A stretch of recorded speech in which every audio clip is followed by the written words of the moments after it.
Dear students, good evening. मैं पीयूष कुमार त्रिपाठी स्वागत करता हूं आप सभी का अपने YouTube channel SCS EDU point पर। तो आज मैं आपके सामने पुनः 2020 बोर्ड एग्जाम में आए हुए प्रश्न पत्रों को लेकर हाजिर हूं, जिसमें आज हम लोग सेट नंबर 3 का रसायन विज्ञान सॉल्व करने वाले हैं। तो आइए बिना देर किए हुए हम लोग आज की क्लास को शुरू करते हैं। तो चलिए देखिएगा आज की क्लास का आपका पहला सवाल, क्योंकि बहुविकल्पी सवाल मैं सोच रहा था कुछ लेके आऊँ, इसलिए ये आपके बायोलॉजी सेक्शन से आ गए हैं। फिर भी इनको हम देख लेते हैं क्योंकि आसान सवाल ही हैं। तो आइए ज़रा इनको देखा जाए, ये क्या कहते हैं। सवाल कह रहा है कि पराग कोश में होते हैं। तो आप ज़रा बताइए पराग कोश में क्या होता है। बाह्य दल होता है क्या? नहीं, बाह्य दल तो आपका फूल का नीचे वाला हिस्सा होता है, ये तो आपका एक शरीर का अंग है। फिर बताइए अंडाशय। अंडाशय तो आपका स्त्री केसर है। बीजांड इस अंडाशय के भीतर पाया जाता है। परागकण कौन होते हैं? पराग कण, यही है आपके नर युग्मक। कौन है जी? नर युग्मक हैं, याद रखिएगा, ठीक है, ध्यान में रखिएगा। और किस में बनते हैं ये? परागकोश में ही बनते हैं। किस में बनते हैं? परागकोश में। तो आपका ऑप्शन नंबर सी सही है। फिर देखिए कह रहा है कि पादपों में जाइलम का कार्य क्या है। पादपों में जाइलम का कार्य क्या है? तो मैं आपको बता देता हूँ कि जाइलम, देखिए पादप में दो प्रकार के संवहन ऊतक पाए जाते हैं। कितने प्रकार के? दो। एक होता है जाइलम और एक होता है फ्लोएम। जाइलम और दूसरा होता है फ्लोएम। तो एक प्रकार से देखिए जाइलम क्या करता है? ले जाता है। किसको ले जाता है? जल और खनिज लवण को जमीन से लेकर पत्तियों तक पहुंचाता है। जमीन से लेकर कहाँ तक पहुंचाता है? पत्तियों तक पहुंचाता है। तो एक प्रकार से याद रखिएगा, ज से ज, ठीक है। तो जाइलम जल, ध्यान में रखिएगा आपको। फिर जो फ्लोएम है, फ्लोएम, फ्लोएम फल, फ्लोएम फल, फ्लोएम से बनाइएगा फल, और फल क्या होता है? भोजन होता है। तो इसका मतलब फ्लोएम जो होता है ये भोजन को ले जाता है। किसको ले जाता है जी? भोजन को ले जाता है, ठीक है। ये बात को तुमको ध्यान में रखना है। चलिए, तो ये आपका हो गया। जाइलम जल और खनिज लवण का परिवहन करता है, मतलब कहाँ से ले जाता है? याद रखिएगा, जड़ से लेकर पत्तियों तक पहुँचाता है। और फ्लोएम भोजन का संवहन कहाँ से कहाँ तक करता है? पत्तियों से लेकर पेड़ के अन्य भागों तक करता है। पत्तियों से करेगा और पेड़ के अन्य भाग तक करेगा। ये बात को आप सुन लीजिएगा, ठीक है, ध्यान में रख लीजिएगा, पत्तियों से अन्य भाग तक, ठीक। चलिए अब चलते हैं हम लोग अगले सवाल पे। देखिए जरा, यहाँ पे आपसे इसका UPSC नाम पूछा जा रहा है। लिखा हुआ भैया CH3 सिंगल बॉन्ड COOH। तो यहाँ पे आपका COOH हो गया नंबर 1 कार्बन, ये हो गया नंबर 2 कार्बन। तो क्या हो जाएगा? 2 कार्बन है, कोई प्रीफिक्स तो दिख नहीं रहा है, इसका मतलब सीधे सीधे आप लिख देंगे एथ। और सभी सिंगल बॉन्ड आपको दिख रहे हैं, आप कर दीजिएगा एन। और ये इसका COOH का नाम आप क्या जानते हैं? ओइक एसिड, तो लिख दीजिएगा ओइक एसिड, ठीक है। तो नाम हो गया इसका एथेनोइक एसिड। फिर ये वाला है HCHO। इसमें कितने कार्बन दिख रहे हैं जी? एक का ही कार्बन दिख रहा है। तो एक कार्बन का रूट वर्ड क्या होता है? मेथ होता है। प्रीफिक्स होता तो कुछ और लिखते, मेथ। सभी सिंगल बॉन्ड तो हो जाता है एन, और उसमें जोड़ देंगे अल, मेथेनल। क्या होता है? मेथेनल। यही है आपका फॉर्मल्डिहाइड। क्या है जी? फॉर्मल्डिहाइड। फॉर्मल्डिहाइड भी कुछ लोग लिखते हैं, तो मैं गलती से फॉर्मल्डिहाइड लिख दिया, आप उसको ध्यान मत दीजिएगा, ये छोड़ सकते हैं आप लोग, केवल फॉर्मल्डिहाइड याद रखिए। और इसका नाम जो होता है एसीटिक अम्ल होता है, साधारण नाम एसीटिक अम्ल। तो आपसे ऐसे भी पूछा जा सकता है कि एसीटिक अम्ल का IUPAC नाम बताइए, फॉर्मल्डिहाइड का IUPAC नाम बताइए, ठीक है। तो कम से कम 3 कार्बन तक आप साधारण नाम और IUPAC नाम इनके जरूर याद रखिएगा। बाकी बचे हुए मैं एक दिन अलग से IUPAC नाम की क्लास लेकर आऊँगा, जिसमें आपको पूरा विस्तार पूर्वक मैं समझाऊंगा, ठीक है।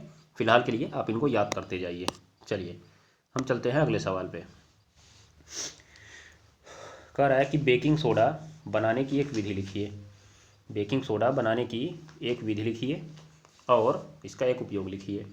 तो बनाने की विधि क्या है? एक ठो बताइए तो जरा आप, इसकी बनाने की एक विधि क्या है, आप बता सकते हैं? तो आइए जरा देखा जाए। लिखेंगे आप, पहले इसकी हिंदी लिखेंगे। सोडियम कार्बोनेट के जलीय विलयन में, सोडियम कार्बोनेट के जलीय विलयन में, जलीय विलयन में CO2 गैस प्रवाहित करने पर, CO2 गैस प्रवाहित करने पर सोडियम बाइकार्बोनेट बनता है, सोडियम बाइकार्बोनेट बनता है। ठीक है, ये बात को ध्यान में रख लीजिएगा। तो ये हो गया आपका रिएक्शन। और एक बात याद रख लीजिए, ये रिएक्शन आपका उल्टा भी होता है। इधर साइड में करेंगे तो इधर से अगर इसको गर्म कर दीजिए ना, तो इधर से इधर भी हो जाएगा। मतलब सोडियम बाइकार्बोनेट को अगर गर्म कर दिया जाए तो फिर से सोडियम कार्बोनेट H2O और CO2 बन जाएगा, ध्यान दीजिएगा। चलिए अगला सवाल है आपका, साबुन की सफाई प्रक्रिया को समझाइए। तो इसको मैं आपको नहीं बताऊंगा सवाल को, क्योंकि मैं कई बार बता चुका हूं और पीछे आपको एकदम विधिवत पिछली क्लासेज में बताया गया है। जाइए आप प्लेलिस्ट में खोजिए और वहाँ पे आपको थंबनेल में ही दिख के मिल जाएगा, साबुन की सफाई प्रक्रिया मिसेल का बनना। किसका बनना जी? मिसेल का बनना। तो जो आज क्लास पहली बार देख रहे हैं वो जाके पीछे की क्लास चेक कर लेंगे, वहाँ पर मिल जाएगा। ठीक है, ये बात को आप ध्यान में रखिएगा। चलिए अब देखिए ज़रा यहाँ पे, जिंक चूर्ण को तनु H2SO4 में मिलाया जा रहा है। मतलब जिंक चूर्ण है, आप उसको मिला रहे हैं तनु H2SO4 में। तो ये आपका तनु अम्ल है, तनु अम्ल। क्योंकि देखिए शुरुआत इसकी H से हो रही है, मैंने पहचान का तरीका आपको बताया था। तो जिंक चूर्ण है, तनु अम्ल से क्रिया करेगा तो क्या करेगा? इसके लिए हमें याद करनी होती है सक्रियता श्रेणी। बता चुका हूँ मैं पीछे इस सवाल को। तो सक्रियता श्रेणी में जो हाइड्रोजन से ऊपर होगा वो हाइड्रोजन को भगा देगा। तो आप बताइए क्या जिंक हाइड्रोजन से ऊपर है? तो आपका जवाब होगा हाँ। तो मैंने कहा हटा दीजिए और बना दीजिए आप ZnSO4। ये आपका रिएक्शन हो गया बस। तो केवल आपको रिएक्शन लिख देना है। फिर कहा गया सोडियम ऑक्साइड को जल में घोलते हैं। सोडियम ऑक्साइड सूत्र बताइए। तो Na2O। कैसे बनाएंगे आप? नाम है भैया इसका सोडियम ऑक्साइड। तो नाम से सूत्र कैसे बनाइए मैं आपको बता चुका हूँ, कई बार बता चुका हूँ, बार बार बता चुका हूँ। तो देख लीजिए, सोडियम है तो आपका हो जाएगा Na+, ऑक्साइड है तो हो जाएगा O पे 2-। तो इसके ऊपर 1, इसके ऊपर 2, इसका 2 इसके नीचे, इसका 1 इसके नीचे। तो Na के नीचे जाएगा 2 और ये O के नीचे 1, मतलब फार्मूला बन गया आपका Na2O। अब आप इसको मिला रहे हैं जल में। तो आप ज़रा बताइए, सोचिए, थोड़ा दिमाग लगाइएगा। मतलब बहुत आसान होता है ये चीज़, थोड़ा सा आप पढ़ेंगे ना समझ में आ जाएगा। आप बताइए सोडियम धातु है कि अधातु? बताइए ज़रा। तो सोडियम है धातु।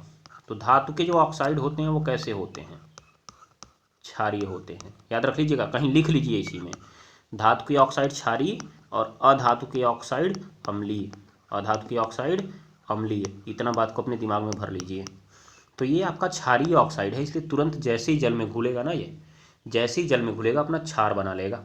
अपना क्या बना लेगा? क्षार, मतलब हाइड्रोक्साइड। तो Na को जोड़ देना है तुरंत OH के साथ, सूत्र बन जाता है NaOH। अपने मन से नहीं बना, देखिए Na+ बनाता है और OH- बनाता है। इसके ऊपर भी 1 है, इसके ऊपर भी 1 है, दोनों के ऊपर 1 का कोई फर्क नहीं पड़ता, इसलिए सीधे सूत्र लिख दीजिए। तो जो आपके धातुओं के ऑक्साइड हैं जल में घुलते हैं तो तुरंत क्षार बनाते हैं। क्या बनाते हैं? क्षार बनाते हैं। यहाँ पे आप 2 कर दीजिए, रिएक्शन हो जाएगा आपका बैलेंस। ठीक है, देखिए कितना आसान सवाल होता है। बस आप यही पकड़िए, ये धातु था कि अधातु। अगर धातु है तो क्षारीय है, जैसे ही जल में घुलेगा क्षार बना लेगा।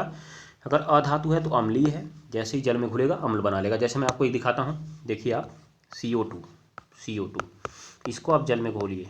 आप बताइए, जब CO2 जल में घुलेगा तो C जो है कार्बन, धातु है कि अधातु? मैंने बताया था आप इसमें इलेक्ट्रॉनों की संख्या पता करिए, इलेक्ट्रॉनिक विन्यास अभी आपको अब मालूम चल जाएगा। C का होता है 6, अगर इसका लिखेंगे 2,4 आएगा। जिनका 3 से ज़्यादा होता है सब अधातु होते हैं। सब क्या होते हैं? अधातु। तो अधातु है इसलिए जल में जैसे ही घुलेगा अम्ल बनाएगा। तो अम्ल बनाएगा तो H2CO3 इसका सूत्र हो जाएगा। देखिए पीछे क्षार बना था तो अंतिम में आपको OH दिखा था, इस बार आपका अम्ल बन रहा है तो शुरू में आपको H दिख रहा है। ठीक है, ये ऐसे आप काम कर सकते हैं। ठीक, समझ में आया कि नहीं आया? समझ में आ गया तो थम्स अप जरूर कर दीजिएगा। चलिए अब बढ़ते हैं अगले सवाल पे। अगला सवाल आपका शानदार सवाल है, बढ़िया सवाल है, आपको इसको जानना चाहिए। तो आइए ज़रा देखें इसमें सवाल क्या है। कह रहा है कि भैया संकलन अभिक्रिया क्या है, इसे बताओ। तो मैं बताऊँ आपको कि संकलन अभिक्रिया, संकलन अभिक्रिया, ठीक है। तो संकलन अभिक्रिया है आपकी, तो संकलन अभिक्रिया को हम योग अभिक्रिया भी बोलते हैं। क्या बोलते हैं जी? योग अभिक्रिया भी बोलते हैं। ठीक है, ये बात को आप ध्यान में रख लीजिएगा, अपने दिमाग में बैठा लीजिएगा इस बात को। तो जब आपके पास संकलन अभिक्रिया आती है, योग अभिक्रिया, तो अगर आप इसकी परिभाषा बताना चाहते हैं तो साफ साफ शब्दों में बताइए ना। क्या बताएंगे आप? कि ऐसी अभिक्रिया जिसमें किसी पदार्थ पर, जिसमें किसी पदार्थ पर किसी दूसरे पदार्थ का योग हो जाता है, या साफ साफ शब्दों में कहें तो ऐसी अभिक्रिया जिसमें दो या दो से अधिक पदार्थ आपस में जुड़ जाते हैं, दो या दो से अधिक पदार्थ आपस में जुड़ जाते हैं, क्या कहलाती है? योग अभिक्रिया कहलाती है। योग अभिक्रिया कहलाती है, बस सीधा याद रखिएगा। दो या दो से अधिक अभिकारक आकर आपस में जुड़ जाते हैं, योग अभिक्रिया कहलाती है। और योग अभिक्रिया की एक खूबसूरती है, बस ये लिख लीजिएगा, योग अभिक्रिया में केवल एक उत्पाद बनता है। योग अभिक्रिया में केवल एक उत्पाद बनता है, कोई सह उत्पाद नहीं बनता है। योग अभिक्रिया में केवल एक उत्पाद बनता है, कोई सह उत्पाद नहीं बनता है। सह उत्पाद का मतलब साथ वाला उत्पाद नहीं बनता है।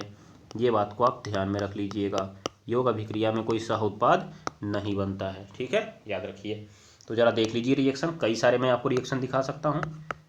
जैसे आपके पास एक अमोनिया होता है, इस पर अगर HCl गैस प्रवाहित करेंगे तो बन जाता है NH4Cl, NH4Cl।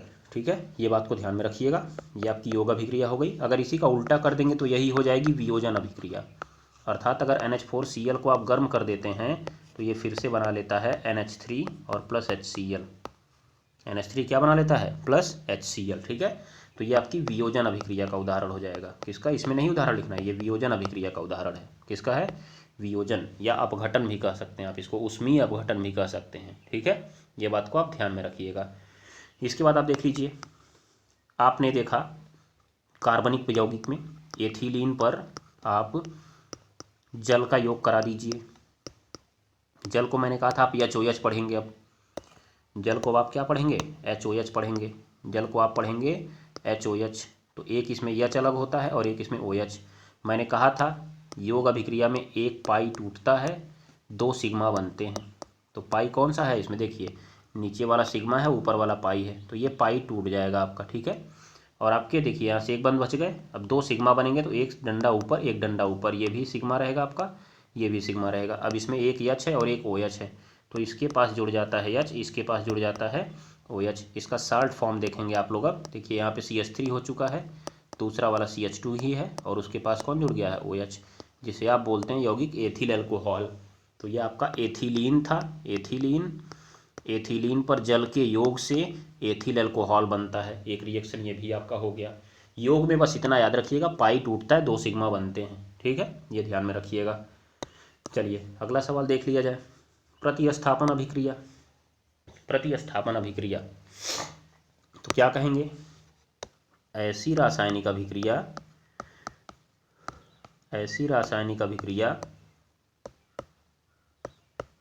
जिसमें किसी पदार्थ का कोई भाग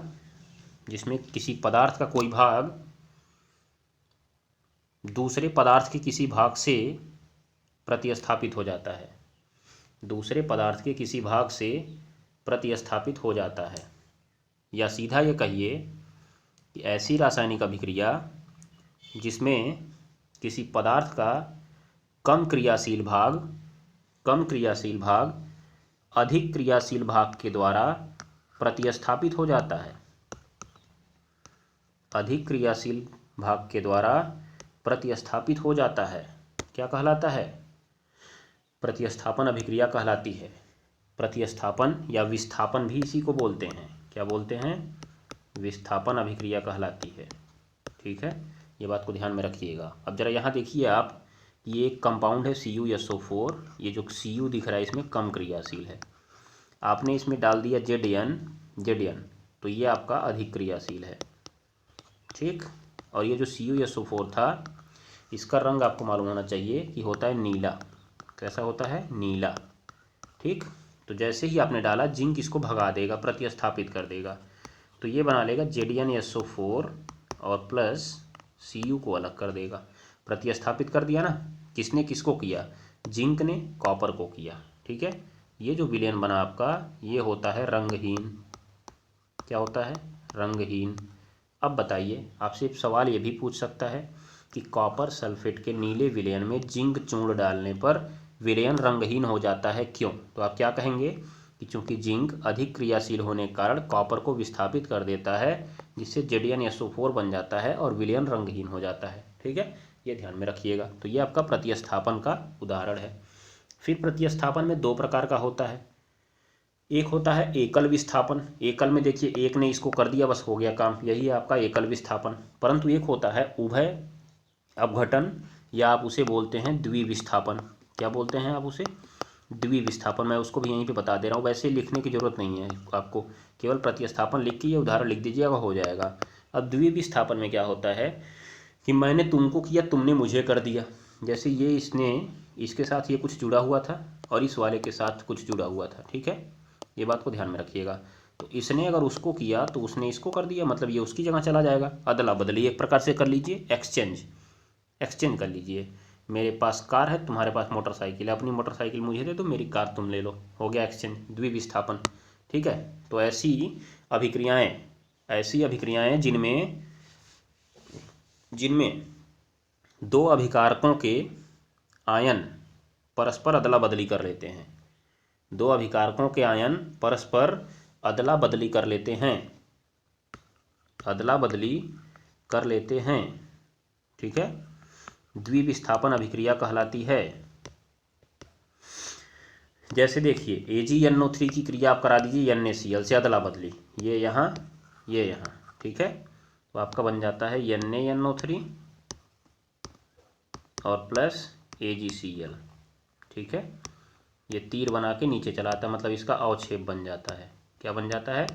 अवक्षेप। ये आपकी द्विविस्थापन अभिक्रिया, मैंने तुमको, तुमने मुझे। ठीक है, बस ये हो गया आपका द्विविस्थापन अभिक्रिया। ठीक है, चलिए ऑक्सीकरण की अभिक्रिया, ये मैं पिछली क्लास में आपको बता चुका हूँ, विस्तार पूर्वक बता चुका हूँ। जाइएगा जरा आप देखिएगा, ऑक्सीकरण पूरा विस्तार से मैंने बताया हुआ है। बस इसका मैं एक छोटा सा परिभाषा दे देता हूँ आपको। ऑक्सीकरण अभिक्रिया, तो ऐसी अभिक्रिया जिसमें किसी पदार्थ का ऑक्सीकरण हो जाता है, ऑक्सीकरण अभिक्रिया कहलाती है।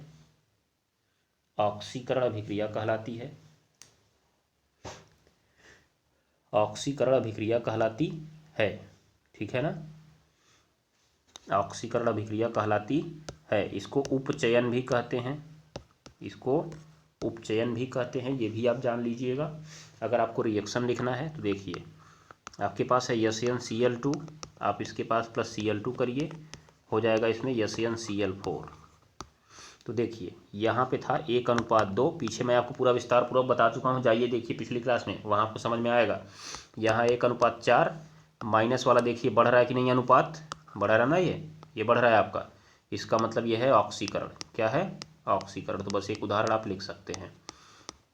ऐसे ही देख सकते हैं आप लोग, Na + O2, तो तीर के बाद आ जाता है Na2O, यहाँ पे 4 कर दीजिए, नहीं 4 नहीं 2 करेंगे, 2 यहाँ पे 2 करेंगे और यहाँ पे 4 कर देंगे। तो देखिए Na पहले अकेले था, उसमें जुड़ गया ऑक्सीजन, तो ऑक्सीजन जुड़ गया, तो ये भी हो गया ऑक्सीकरण। तो आपके दो एग्जाम्पल हो गए ऑक्सीकरण अभिक्रिया के।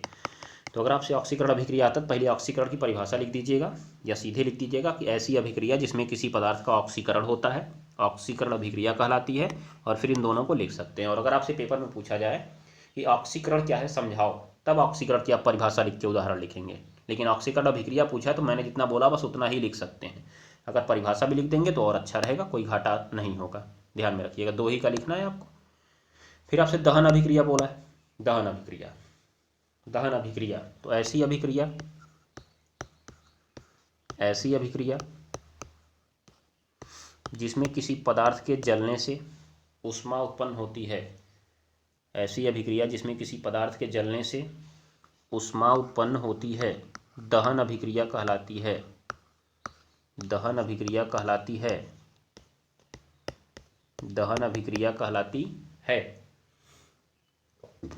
जैसे आप देख लीजिए कोयले का दहन, ठीक है, तो कोयले का दहन, कोयला मतलब कार्बन, दहन करना है तो एक बात समझ लीजिए, दहन हमेशा वायु की उपस्थिति में होता है।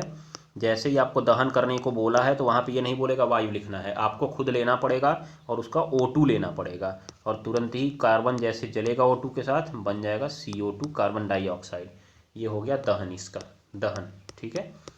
और प्लस क्या निकलेगी, ऊष्मा निकलेगी। ऐसे ही एक और चीज़ देख लीजिए, हाइड्रोकार्बन का दहन। किसका दहन, हाइड्रोकार्बन।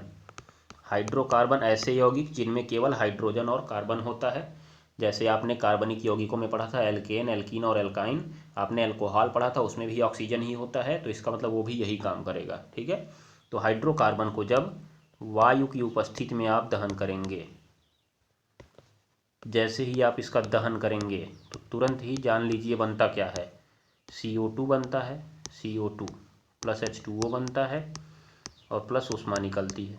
यही आपका रूल है दहन अभिक्रिया का, ठीक है। जैसे मान लीजिए आपने मेथेन जला दिया, आपसे मैंने पूछा मेथेन का दहन करिए, तो आपने लिख दिया मेथेन प्लस O2, तीर के बाद तुरंत लिख दीजिए आंख बंद करके CO2 प्लस H2O। बाकी बैलेंस करना है तो यहाँ पे 2 कर लीजिए, हो जाएगा, और यहाँ पे 2 कर दीजिए, ठीक है। ये ध्यान में रखिएगा। ऐसे ही मान लीजिए आपसे कहा गया एथिल अल्कोहल, जो मतलब देसी पौआ पीते हैं शराब, उसको जलाने को बोला गया, उसको जलाने को बोला गया, तो वो भी आपका ऐसे ही जलेगा। उसमें भी बनेगा CO2 और उसमें भी बनेगा H2O। मतलब कार्बन, हाइड्रोजन और ऑक्सीजन है अगर किसी यौगिक में, तो वो खाली जलने के बाद CO2 और H2O ही बनाएगा, CO2 और H2O ही बनाएगा, ठीक है। इसके अलावा कोई और तत्व आ गया, नाइट्रोजन आदि, तब अलग चीज़ें बनेंगी, परंतु इनका हमेशा यही बनेगा, याद रख लीजिएगा आप लोग। तो ये हो गई आपकी दहन अभिक्रिया समाप्त। चलिए बस, अब चलते हैं जरा अगले सवाल पे। ये देखिए, ये सवाल आपका कट चुका है, परंतु मैं आपको बता देता हूँ। द्विअंगी यौगिक, यहाँ पे एक शब्द आया है द्विअंगी यौगिक। तो आप सबसे पहले बताएंगे कि ये होते क्या हैं। एक बार समझ लीजिए, बहुत ज़्यादा कुछ नहीं करना है, ये होते क्या हैं, ठीक। तो मैं आपको बता दूं कि केवल 2 तत्वों से मिलकर बने यौगिक द्विअंगी यौगिक कहलाते हैं।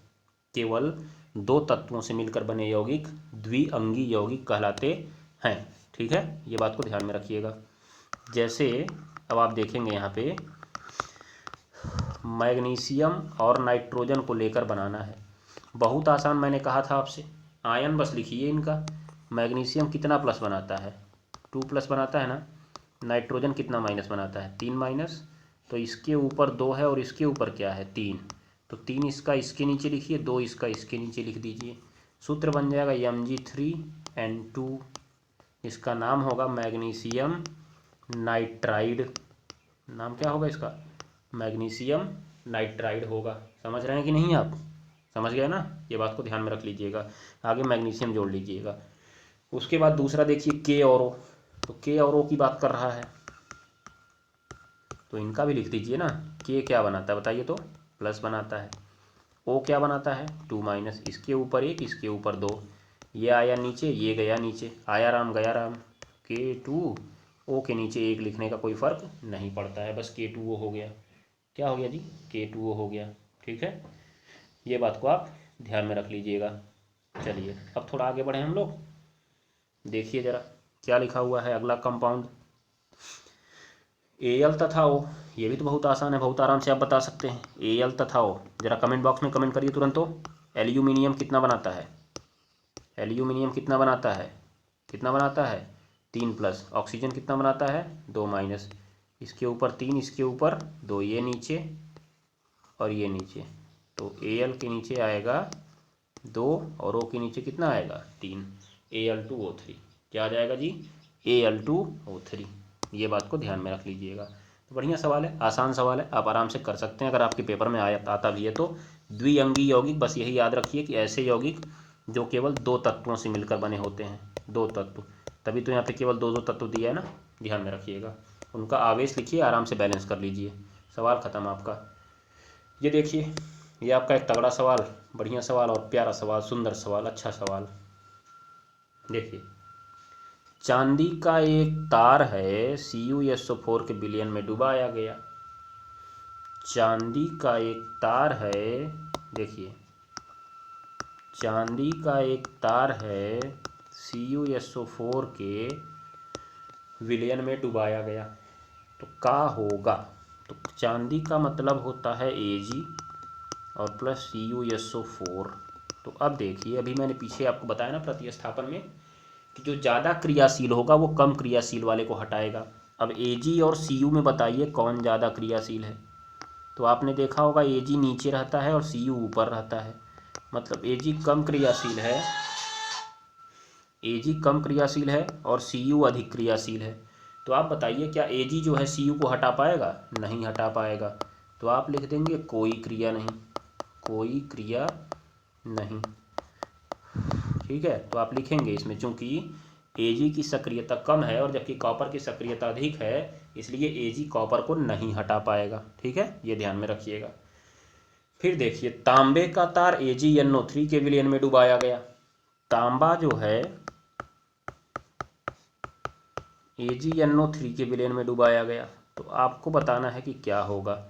तांबा मतलब कॉपर, आपने डुबाया AgNO3, तो इसका कारण आप क्या लिखेंगे? तांबा जो है अधिक क्रियाशील है और ये जो है कम क्रियाशील है, तो जाहिर सी बात है अधिक वाला कम वाले को हटा देगा। और आपका देखिए जो है AgNO3 में Ag प्लस बनाता है और NO3 क्या बनाता है? माइनस, परंतु जो आपका Cu है वो 2 प्लस बनाता है। तो जब आपका Cu Ag को हटाएगा ना तो वो 2 प्लस लेके जाएगा उसके पास, तो 2 प्लस लेके जाएगा तो सूत्र भी देख लीजिएगा और NO3 माइनस करिएगा तो 2 इसके नीचे जाएगा और इसका 1 है तो इसके नीचे आएगा, तो Cu बनेगा और NO3 के नीचे कितना जाएगा? 2 जाएगा। इस बात को ध्यान में रखिएगा, आप लोग गलती मत करिएगा 1% की। बैलेंस करने के लिए भले यहाँ पे 2 करना पड़े और 2 Ag को आप अलग छोड़ दीजिएगा, 2 Ag को आप अलग छोड़ दीजिएगा। तो ये अभिक्रिया में CuNO3 ट्वाइस बनेगा क्योंकि कॉपर Ag से अधिक क्रियाशील है। बस इतना लिख दीजिएगा। बस आगे पूछ रहा है आयनिक यौगिकों का गलनांक उच्च क्यों होता है। तो आप लिखेंगे इसमें आयनिक यौगिकों में आयन, मैं बोल दे रहा हूँ बस लिख लीजिएगा। आयनिक यौगिकों में आयन, आयनिक यौगिकों में आयन एक दूसरे से प्रबल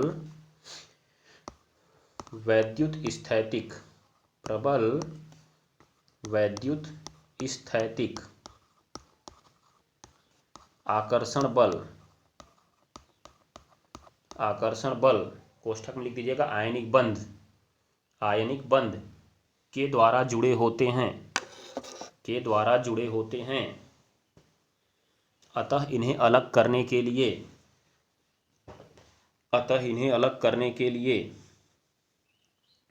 अधिक ऊर्जा की आवश्यकता होती है, अधिक ऊर्जा की आवश्यकता होती है, इसलिए इनके गलनांक उच्च होते हैं, इसलिए इनके गलनांक उच्च होते हैं। ठीक है ना, ये बात को आप ध्यान में रख लीजिएगा।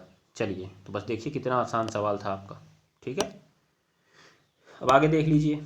एथेनॉल को अधिक सांद्र H2SO4 के साथ 443 केल्विन पर गर्म करते हैं, 443 केल्विन पर गर्म करते हैं। तो आप ज़रा देखिए 443 दे रहा है, तो आप पहले केल्विन लिखा हुआ है, केल्विन, तो आपने सोचा कि मुझे क्या दे दिया ये, तो केल्विन को जैसे ही आप डिग्री सेल्सियस में बदलेंगे, मैं एक बात बता देता हूँ, देखिए C बराबर K-273 होता है, ये लिख लीजिएगा, और अगर K बराबर होता है तो C + 273 होता है। ठीक, तो यहाँ पे आपका K दिया गया है और आपने देखा था एल्कोहल को सांद्र H2SO4 के साथ एक बार कम ताप पर गर्म किया गया था, एक बार अधिक ताप पर, ध्यान दीजिएगा। तो वो पता करिए, आपने डिग्री सेल्सियस में पढ़ा हुआ था, किसमें पढ़ा हुआ था आपने? डिग्री सेल्सियस में, परंतु यहाँ तो केल्विन में देकर खेला कर दिया ना आपके साथ, तो आप समझदार बच्चे हैं ना, तो आप तुरंत लिखेंगे C बराबर K-273, तो K है आपका 443 और -273, कितना बचेगा आपका? 3 में से 3 गया 0 और आपका 14 में 7 गया 14 में 7 गया 7 और फिर आपका कितना हो गया 1, मतलब 170 डिग्री सेल्सियस पर 170। तो देखिए आपको एथेनॉल, एथेनॉल का मतलब सूत्र बताइए तो C2H5OH। ठीक है, एथेनॉल, एथेनॉल को सांद्र H2SO4 के साथ उच्च ताप 170 डिग्री सेल्सियस पर गर्म किया गया है, इसी को आप लिख सकते हैं 443 केल्विन। तो उच्च ताप है जी, ये उच्च ताप है, तो उच्च ताप पर जब गर्म किया था आपने तो बन जाता है एल्कीन। क्या बनता है जी? एल्कीन। इस रिएक्शन को मैंने कहा था कैसे लिखेंगे, आप देखिए CH2 सिंगल बॉन्ड CH2 और इससे वाले से OH जुड़ा था ना, OH कर दीजिए और इसके यहाँ पे 3 एक हाइड्रोजन और चाहिए, यहाँ पे कर दीजिए आप। ठीक है, उसके बाद आप देखिए OH और H को निकाल दीजिए बाहर। क्यों? क्योंकि आपने अधिक ताप पर इसको गर्म किया हुआ है। अधिक ताप पर गर्म किया है किसके साथ? सांद्र H2SO4 के साथ। हो जाएगा कितने डिग्री पर? 170। मैंने कहा था अगर आपको 160 से अधिक दिखेगा, कितने से अधिक दिखेगा जी? 160 से अधिक, तो समझ जाइएगा उच्च ताप ही है और एल्कीन ही बनने वाला है। देखिए 2 पाई टूट गए तो दोनों के बीच एक सिग्मा बन जाएगा CH2 और डबल बॉन्ड CH2 बन जाएगा। ठीक है, यही बन जाएगा आपका एथिलीन। याद रख लीजिएगा आप लोग इस बात को। तो काफ़ी आसान सवाल है, कठिन नहीं है, आप आराम से इसको कर सकते हैं। बस आपको 443 केल्विन दे के भड़का दिया था, वास्तव में 170 ही था। मैंने आपको बताया था रिएक्शन में 160 से 180 दे सकता है सवाल में, 160 से 180। तो यहाँ पर आपका 170 दिया है, मतलब उसके बीच में दिया हुआ है। हाँ, अगर 160 से नीचे रहेगा 150 140, तब इस अभिक्रिया में ईथर बनेगा। इस अभिक्रिया में क्या बनेगा तब? ईथर। कैसे? तब देख लीजिए, तब 2 अणु आएंगे इसके, एक C2H5OH आएगा, दूसरा भी C2H5OH आएगा, परंतु मैं इसको उल्टा लिखूंगा और तुरंत ही इनसे मिलकर एक अणु जल बाहर निकल जाएगा, एक का OH और एक का H। ये कब की कहानी है? जब आप 140 डिग्री सेल्सियस के आसपास गर्म करेंगे तब, याद रख लीजिएगा। तो आपका बन जाएगा C2H5 और O C2H5, ये भी सांद्र H2SO4 ही रहेगा, परंतु ताप कम है इसलिए ऐसा बना हुआ है और ये कहलाएगा ईथर। क्या कहलाएगा? ईथर। याद रखिएगा आप लोग। चलिए अगला सवाल देख लीजिए, आसान है, ये मैंने आपको पढ़ाया वो पीछे आप करिएगा खुद इसको। एथेनोइक अम्ल सोडियम कार्बोनेट से क्रिया करता है, एथिल एसीटेट सोडियम हाइड्रोक्साइड से क्रिया करता है, मेथेन का दहन होता है। तो एथिल एसीटेट सोडियम हाइड्रोक्साइड, पहले इनका मैं रिएक्शन फटाफट लिख ही देता हूँ। एथेनोइक अम्ल का सोडियम कार्बोनेट से कर लीजिए, CH3COOH है एथेनोइक अम्ल। पीछे मैं रिएक्शन बता चुका हूँ इसलिए मैं समझाऊंगा नहीं, केवल यहाँ पे लिखूंगा। कार्बोनेट है तो मैंने आपसे कहा था CO2 + H2O बनेगा ही, CO2 + क्या बनेगा? H2O, और आपका यहाँ से H हट के Na आ जाएगा, CH3COO Na। मैंने वहाँ विस्तारपूर्वक समझाया, पिछली क्लासेज में देखिएगा आप लोग। ठीक है, CH3COO Na, बस अम्ल है, H हट जाएगा, धातु आ जाएगा Na, और आपका CO2 और H2O बन जाएगा क्योंकि कार्बोनेट है। ठीक है ना, ये बात को आप ध्यान में रखिएगा। फिर देखिए आप, अगला कह रहा है आपसे भैया एथिल एसीटेट ले रहे हो, एथिल एसीटेट। तो एथिल एसीटेट का सूत्र लिख लीजिए। देखिए CH3COO C2H5, ये होता है आपका एथिल एसीटेट। इसको आपको क्रिया कराना है NaOH से। किससे क्रिया कराना है? NaOH से। बस अम्ल क्षार की तरह क्रिया करा दीजिए। इसको भेज दीजिए इसके साथ, इसको भेज दीजिए इसके साथ, बाकी लोग जुड़ गए, बाकी लोग जुड़ गए। तो क्या हो जाएगा जी? CH3COOH और प्लस बन गया आपका C2H5ONa, बन गया आपका C2H5ONa। ठीक है ना, ये बात को आप ध्यान में रखिएगा। तो नॉर्मल रिएक्शन है, आराम से आप लोग कर सकते हैं, ध्यान में रखिएगा। चलिए उसके बाद हम लोग आगे बढ़ें। हाँ, एक चीज़ और हो सकता है यहाँ पे, आपका एक चीज़ और हो सकता है। देखिए ये अम्ल है ना, तो अम्ल है आपका क्षार से क्रिया करके लवण बना सकता है, तो आपका हो जाता है CH3COONa हो सकता है। क्या हो सकता है यहाँ पे जी? CH3COONa, CH3COONa बन सकता है। ये बात को आप याद कर लीजिएगा, और ये आप CH3COH ही कर दीजिए इसको। देखिए पूरा रिएक्शन ही मैं चेंज कर देता हूँ एक बार, आप लोग उल्टा काम कर सकते हैं इसमें। देखिए यहाँ पर क्या होगा, एक बार देख लीजिए ध्यान से।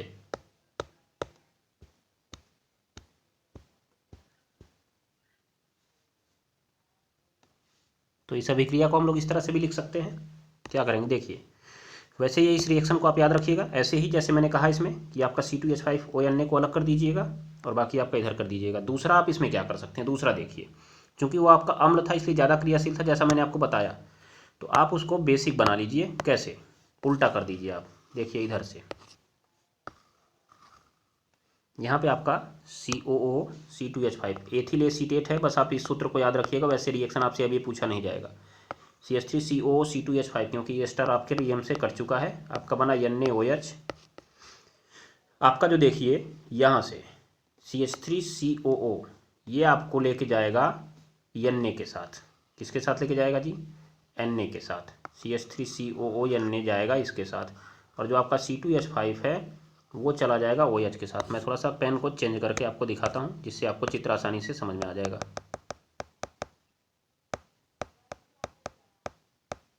देखिए उल्टा कलम हो गया।